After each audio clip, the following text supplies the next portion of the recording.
Hey y'all, welcome back to my channel. Today's video is another crockpot video. I have got 3 super simple and delicious crockpot recipes for you guys.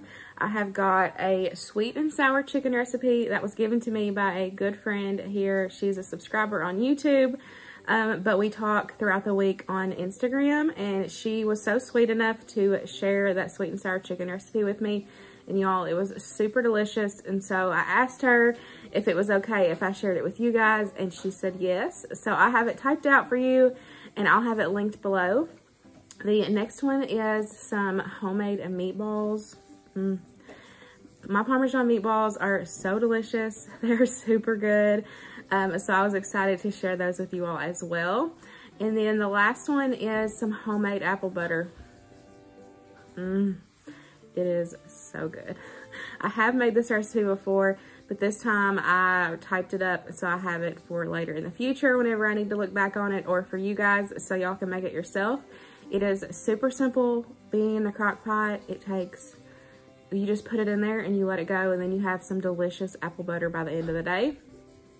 So I hope you guys enjoy these crock pot these crock pot recipes, and let's go ahead and get started. Okie dokie, y'all, so we're going to start off this crock pot video with a sweet and sour chicken. Now, this recipe was given to me by a sweet new friend here. She has followed my YouTube channel for a while, and we have become friends through here and through Instagram, and it's been so nice being able to talk to one of my subscribers. Instead of like just talking through the comments here, we're able to talk throughout the week on Instagram. But she shared this recipe with me recently, and I was like, I've got to try this, and I asked her if it was okay if I shared it with you guys, and of course she said yes.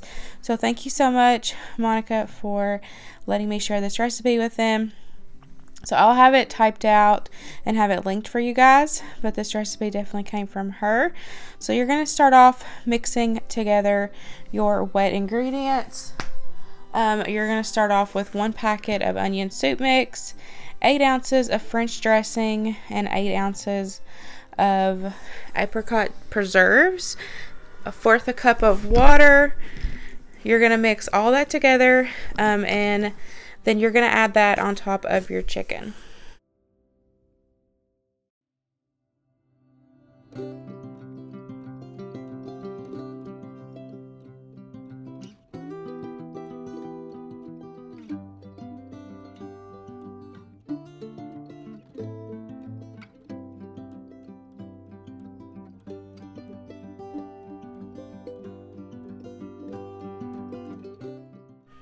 So once you get that all mixed together, you're just going to set that aside, and then we're going to go back to our crock pot. So in the crock pot, I just have 1 pack of chicken tenders, and it's about 11 tenders, I think is what I counted. So I took the tendons out, but that's definitely optional. I have a video on how I do that. I can have it linked down below for you guys. But the recipe called for 1 bell pepper cut up. I only used about half. That's just personal preference. And then the recipe also called for some pineapple, and I'm allergic to pineapple, fresh pineapple, and so most of the time if a recipe calls for pineapple, I just don't put it in there. And then you're going to put that mixture that you had mixed together on top of that, and then we're just going to put the lid on it and let it cook on high or low, whatever time you have. But with it being chicken tenders, it's not going to take that long to cook at all, because you have such small pieces of chicken. So this was done within a couple hours, and here it is when it's all done. The chicken tenders just broke apart, and I served this with some white rice, and y'all, this was delicious. I will definitely be making this again. Thank you so much, Monica, for letting me share this recipe with everybody here on YouTube. I hope that they enjoy it, and I know I sure did.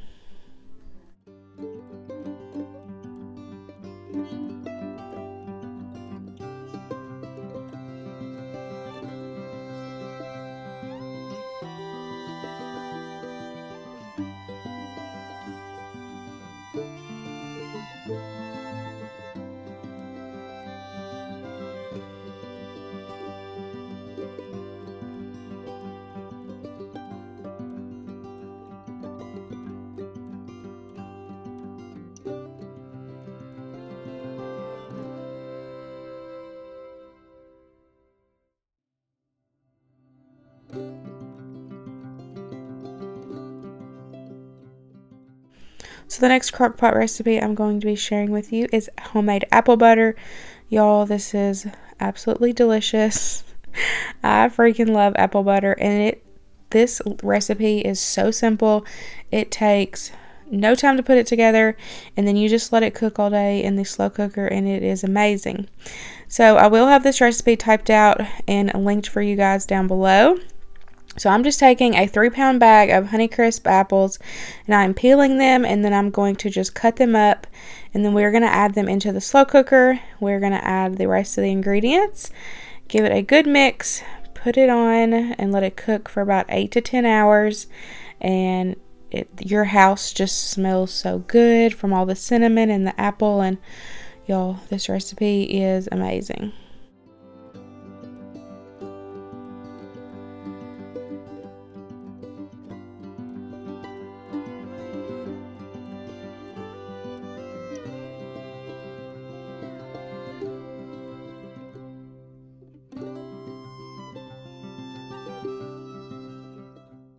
So once you get your apples all cut up, you're just going to put them in the bottom of your slow cooker, and you're going to add in 1/4 cup of brown sugar and 1/4 cup of regular sugar, a teaspoon of cinnamon, and 2 teaspoons of pumpkin pie spice. I'll have, like I said, I have this recipe linked for y'all so y'all can get exact measurements. And then you're just going to give everything a good mix and let it all cook low and slow. Oh, I forgot about the cup of apple juice. And you're just going to set it and forget it and just let it cook throughout the day. I kept stirring it throughout the day, and you just want it to get nice and cooked down, and you want the apples to get nice and soft and mushy. When they start to get mushy, or when they are mushy, you know that it is ready to blend up. So I just use my immersion blender. I don't have like a stand blender or anything. I just use my immersion blender, blend it up until it's all nice and smooth. And this 3-pound bag of apples made 2 pint jars. So I definitely want to make this again when I'm able to do like a big bulk batch, and then I can can it. But I just buy the white reusable the jar lids, and this will last in the fridge up to like 3 months, and you can also freeze it. I've had it done it that way as well, and it thaws out just fine. So you can freeze it, or you can can it if you make a big batch of it. You can, like I said, just can it up, which I hope to do maybe this summer. Get a big a few pounds of it and fill that crock pot up with those apples. Y'all, this recipe is so good, and it thickens up nice once it's completely cooled, and I cannot wait to make some homemade bread and have this for the homemade bread. So as y'all seen, this was a super simple recipe, and it was delicious. So I hope y'all give this a try. I'll have the recipe linked down below for you guys.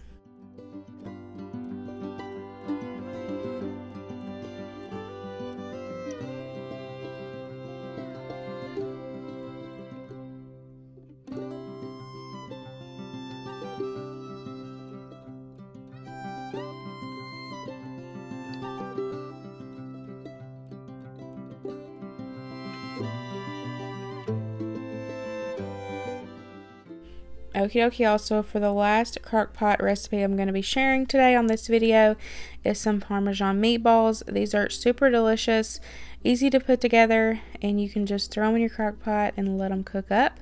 So here I have just got 3 pounds of hamburger meat, so I'm going to be tripling this recipe, but I have it typed out and linked for you guys in just 1 pound as a 1 pound recipe. But like I said, I've done this with 3 pounds just because we like a lot of meatballs, and I wanted to make extra where I can have them and put them in the freezer. So I've just mixed all of my ingredients together, and then before I start mixing the meat itself, so I don't have yucky hands, I'm going to go ahead and add my 1 jar of spaghetti sauce in the bottom of my slow cooker, so it's already in there. And then I'm just going to mix together my meat and get it all well incorporated. You want to make sure the eggs are broke up and everything is mixed together well. And then you're going to take like a 1-inch scoop, and just scoop them into meatballs using your palms of your hands to kind of roll it together to form its shape really well. And then you're just going to drop each meatball in your slow cooker. Now, I know that I'm doing it without searing it. You can sear the meatballs if you want to. I've done it both ways, and I think it turns out just as good either way. So that would just be totally up to you if you didn't want to like worry about straining the grease off at the end in your crock pot. You could, sear them in a pan or in the oven first, kind of partially cook them, then add them in your slow cooker. But I love doing it this way because it just kind of cooks all down and you get the flavor.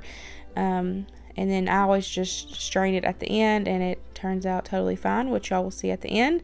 So I'm just going to mix it well and then put the meatballs in there. Now your meatballs are not going to be completely covered in the spaghetti sauce, and that's okay.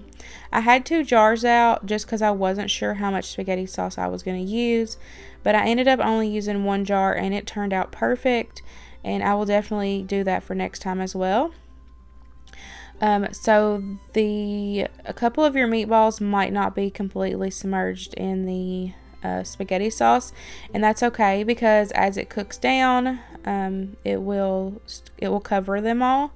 And the other thing I wanted to mention, like I put a note in the recipe, is do not mix.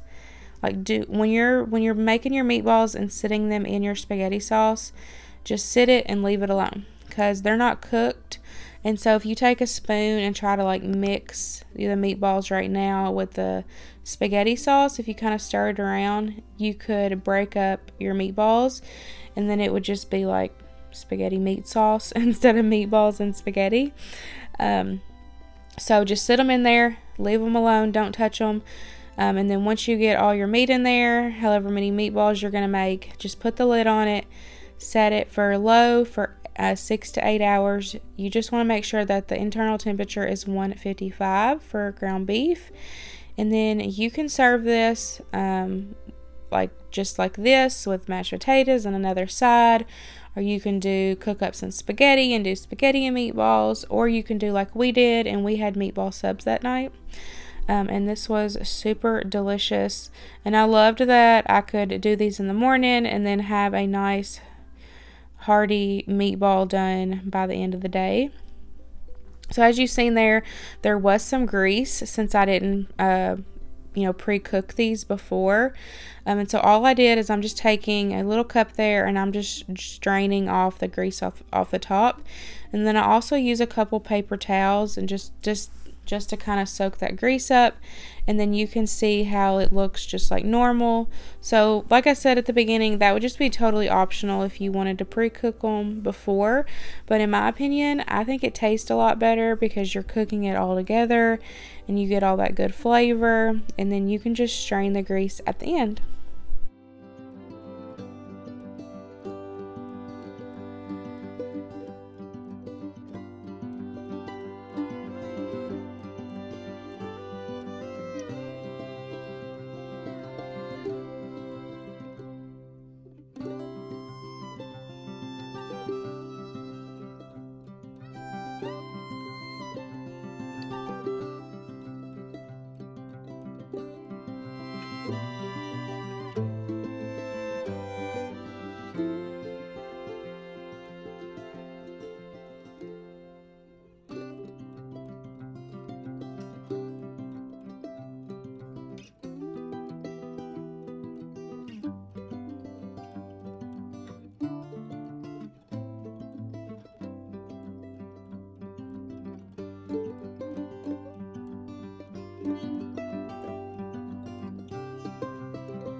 So here is how I served them up as meatball subs. Y'all, these were super delicious. Luke said that he was glad that I saved this recipe and typed it out so I can have it for the future. I hope you guys enjoy this crockpot recipe video, and I will see y'all in the next one. Bye guys.